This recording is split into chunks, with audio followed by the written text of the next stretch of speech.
Halo semua, saat ini Kidul Official sedang berada di kota Surabaya.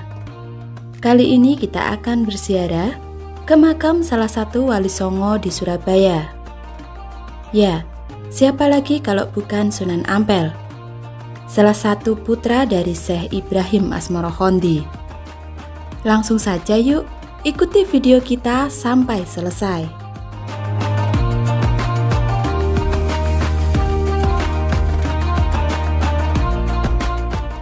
Sunan Ampel merupakan anggota Wali Songo yang menyebarkan agama Islam di Jawa Timur, khususnya di wilayah Kampung Ampel, kota Surabaya, sebagai basis penyiaran agama Islam sekaligus tempat tinggalnya.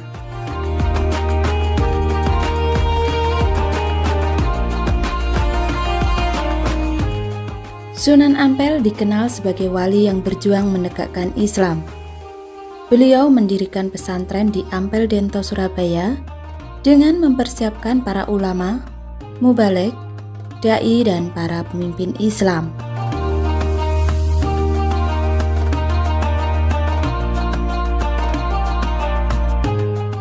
Sunan Ampel bernama asli Ali Rahmatullah atau Raden Rahmat, diperkirakan lahir pada tahun 1401 di Campa.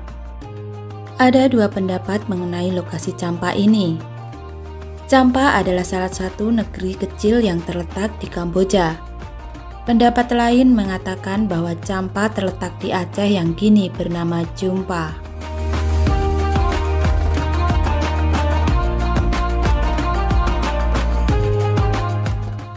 Menurut beberapa riwayat, orang tua Sunan Ampel adalah Maktum Ibrahim Asmoro atau Syekh Ibrahim Zainuddin Asmorohondi atau Syekh Ibrahim Asmorohondi, merupakan menantu Sultan Campa dan ipar Dewi Dwarawati, istri dari Prabu Brawijaya V atau Sri Prabu Kertawijaya dengan Dewi Chandrawati atau putri Raja Campa.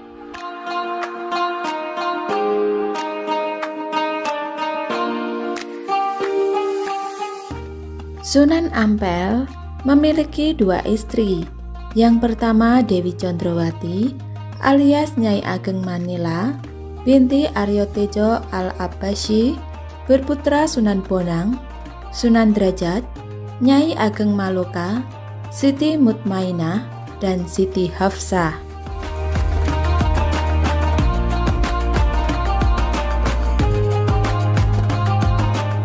Sedangkan istri kedua adalah Dewi Karimah binti Ki Kembang Kuning, berputra Dewi Murtasia, Dewi Murtasima, Raden Husamuddin, Raden Zainal Abidin, Pangeran Tumapel, dan Raden Fakih.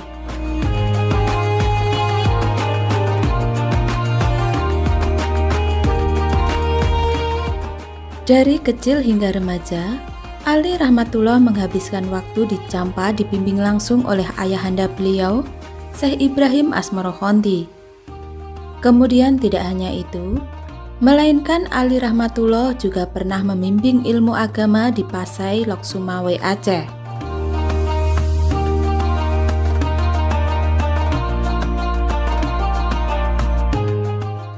Dalam penyebaran agama Islam, Sunan Ampel menggunakan cara pendekatan kultur kebudayaan karena masih banyak masyarakat yang menganut kuat kepercayaan lama, sehingga menggunakan budaya yang sudah dikenal masyarakat dan mengisinya dengan ajaran Islam.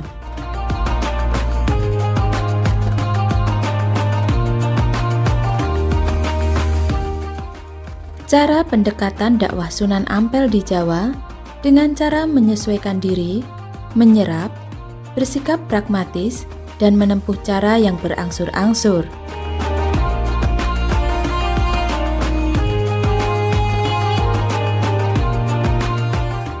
Sunan Ampel di sini memang dikenal memiliki kepekaan adaptasi.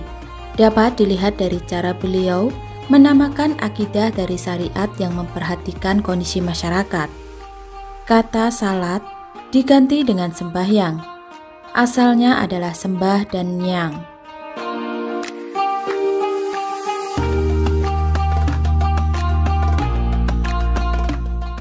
Tempat ibadah juga tidak dinamai musola, melainkan langgar, mirip dengan kata sanggar.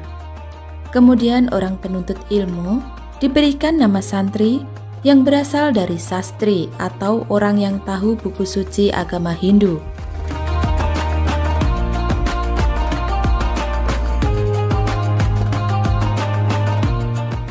Dari sinilah awal mula dakwah Ali Rahmatullah mulai berkembang dengan banyaknya masyarakat yang masuk Islam, yang kemudian membangun sebuah langgar untuk tempat pendakwahan yang berkembang terus-menerus.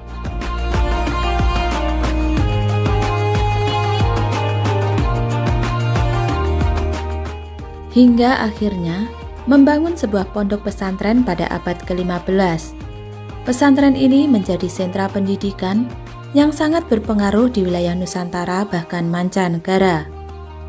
Di antara santri beliau pada saat itu, Sunan Giri dan Raden Patah yang menyebarkan dakwah Islam ke Jawa dan Madura.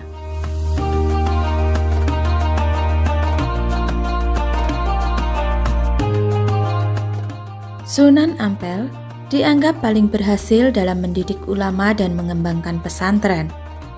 Dalam waktu singkat, nama Ampel Denta sudah terkenal ke semua penjuru belahan bumi.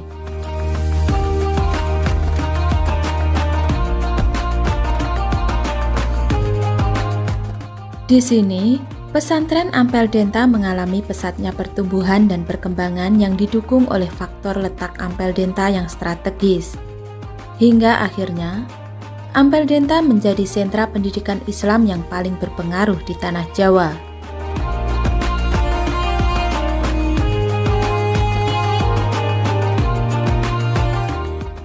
Hingga nama Ali Rahmatullah berganti menjadi Sunan Ampel sesuai dengan tempat di mana beliau menyebarkan dakwah. Sunan Ampel menganut fikih mazhab Hanafi. Beliau menyampaikan kepada santri-santrinya dengan 5 dasar yang sederhana pada penamaan akidah dan ibadah.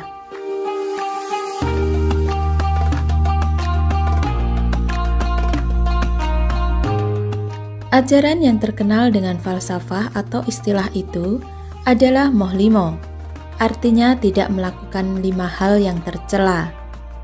Di antaranya adalah moh main atau tidak berjudi, moh ngombe atau tidak mabuk, moh maling atau tidak mencuri, moh madat atau tidak menghisap candu atau obat-obatan, dan moh madon atau tidak melakukan zina.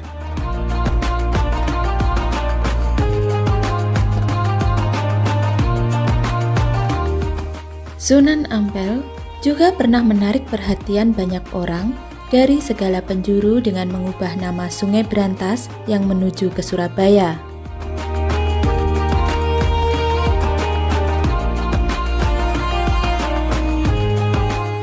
Sungai ini merupakan salah satu sungai terbesar dan terpanjang yang ada di Jawa Timur. Sungai Brantas ini namanya diganti dengan nama Kali Emas. Selain mengubah nama Sungai Brantas, Sunan Ampel juga mengubah nama Pelabuhan Jelangga Manik menjadi nama Tanjung Perak.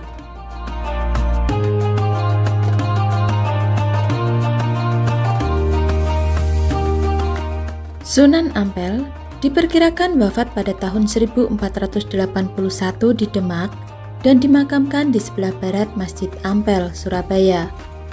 Lokasi makam Sunan Ampel berada di kompleks makam belakang Masjid Ampel, Surabaya.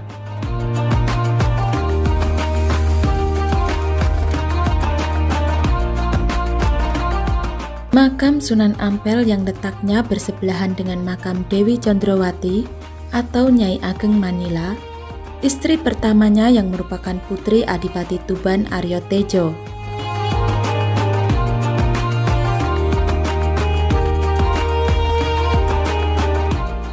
Makam Sunan Ampel banyak dikunjungi para peziarah dan santri. Tak hanya datang dari wilayah Surabaya saja, banyak peziarah yang datang dari luar kota dan bahkan dari luar Jawa yang berziarah di makamnya yang berada di Kompleks Pemakaman Sunan Ampel, Surabaya.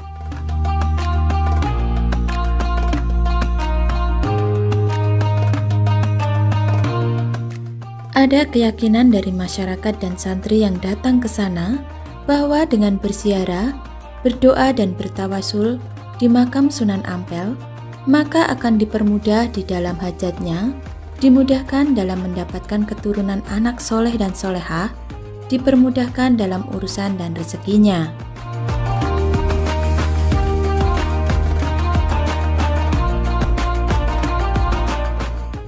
Itulah tadi ziarah kita ke makam Raden Rahmat atau Sunan Ampel di kota Surabaya.